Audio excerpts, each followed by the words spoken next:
dumating na sa Bulos. Kalalanding lang.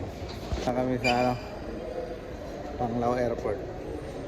Karating lang namin mga 9:30. Check natin kung anong pwede nating sakyan papuntang Tagbilaran. Kasi gabi na eh. Pero meron namang biyahe ngayon. Mga amigo, may isang bus, may bus pa na nakapila papuntang Dao Terminal na sasakay tayo dito. Yung bus na yan. Tapos yun yung airport ng Panglao.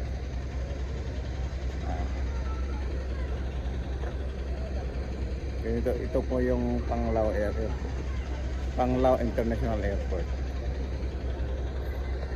Diyan tayo sasakay papuntang Dao Terminal. Tara, sakay tayo. Medyo gabi na, ginabi na ako pero walang problema dahil meron namang masasakyan doon. Punta doon sa bayan namin. Good evening mga amigo. Nandito tayo ngayon sa terminal ng mga bus papunta sa amin. Ang problema lang, hindi na ako nakasakay ng bus kasi wala na. Maaga kasi dito yung mga bus na maalis, kaya kahit mga 11, pagdating ng 11 PM wala na, mahirap ka nang makasakay dito. Nakarating kasi ako mga mag 11 ako nakarating dito sa terminal kaso wala nang bus, wala nang masakyan, kaya dito na lang siguro ako paumaga. Tayin ko na lang na mag-umaga siguro. Pag sakay lang ako sa first trip, mga 4 siguro mayroon ng biyahe ng first trip.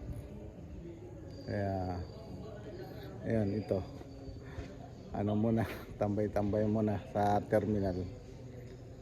Hintay kung kailan naalis yung first trip. Pero marami naman kami. Maraming naghihintay rin sila. Marami rin hindi nakasakay.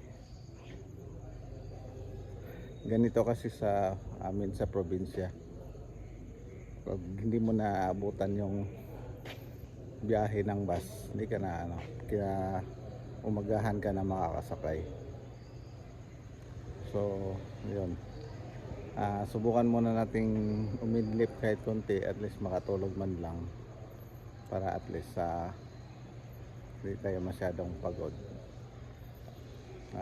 Mga 4 siguro naman may biyahe na.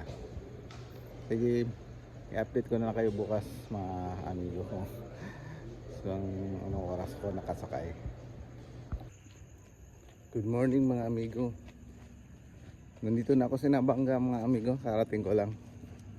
Nakasakay kasi ako ng first trip. Alas 3 ng umaga yung alis, kaya medyo maaga yung dating ko. Medyo madilim pa. Yan, malapit na ako sa bahay. Yan. Dito na ako.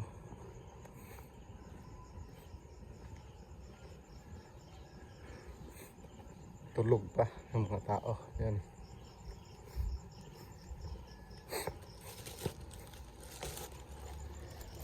Sarap ang gate.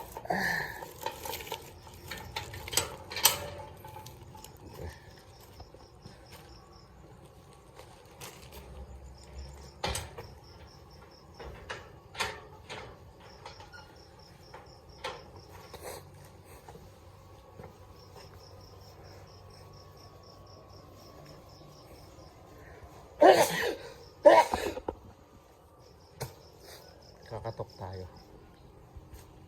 Tulog pa yung mga tao. Ay, tulog pa.